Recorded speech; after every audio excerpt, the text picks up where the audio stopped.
Let's see. Anyway, I'm pretty sure you read the title. If so, and if not, the Relevancy League is a big part of this anime shit. Is that you're always gonna see this ultimate saying, can he beat Goku though? And yes, there are characters that certainly beat Goku. Frankly, a lot. And most of the time, people are gonna pick one of the most garbage anime with the most OP freaking character ever. You'll see somebody say, "Hey, bro, remember Tempest from the time I got reincarnated as a slime?" Or Anos from Demon Academy. Like, bro, shut up. Your anime is mid at best. Okay? Ain't nobody trying to watch the time I got reincarnated as slime after season 2.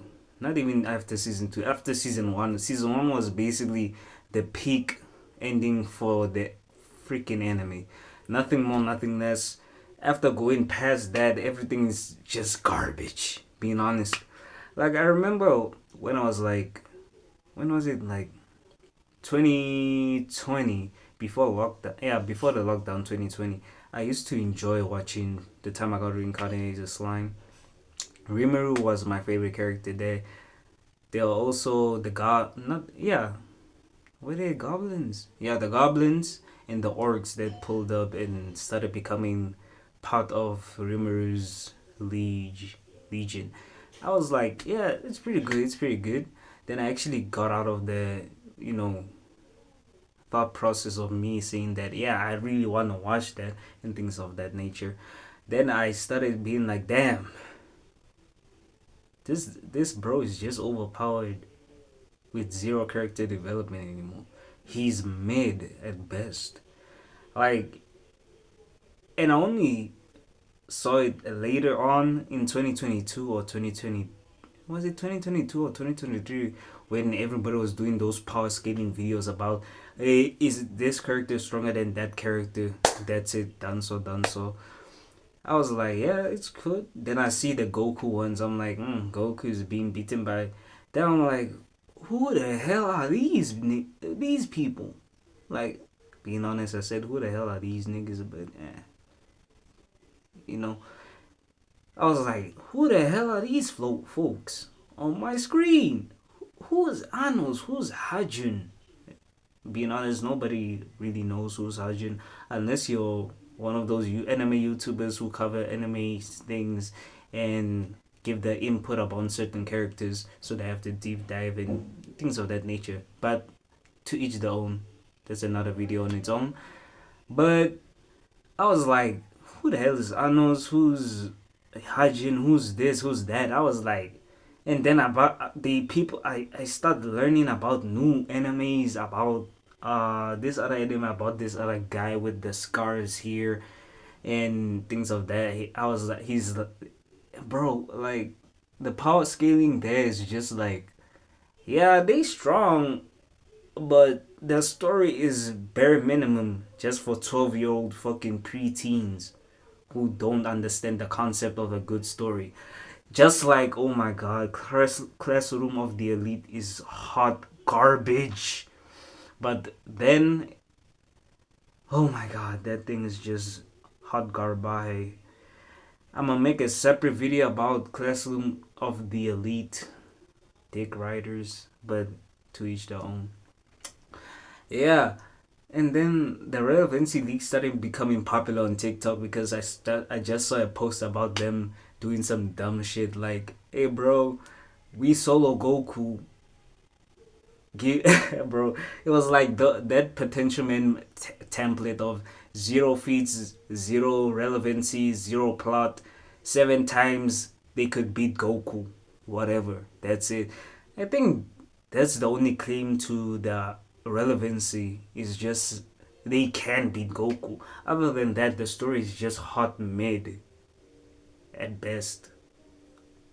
Cause you'll never hear somebody saying Rimuru Tempest is the best written character of fiction. Anos is the best. They're just gonna say, "Hey, bro, this man is strong. Bro, this guy like that's why the power skating community kind of ruined anime a bit, but they also made anime interesting to be honest because now you're pitting against two characters against each other from different verses and seeing who's stronger and who's weaker. But it didn't actually make sense because certain characters aren't strong because of they're actually strong. Some characters are strong because of the plot they're in. Like Fairy Tail, it's basically left at because they use the power of friendship, this, that, and the third. But that's the power scaling for them. They get stronger on that power of friendship heroin type. But other than that, I don't see other enemies that are those uh nah sorry. I don't see other enemies in the Relevancy League actually being enjoyable, being honest. But except Gurren Lagann is actually pretty cool. Anti Spiral is actually a good, villain for the story. Shout out Simone Digger with the D, hard ER, Digger, Simone Digger. But yeah, other than that, nah, he's the only character. Also, yeah, nah. Other than that, no, yeah, nah.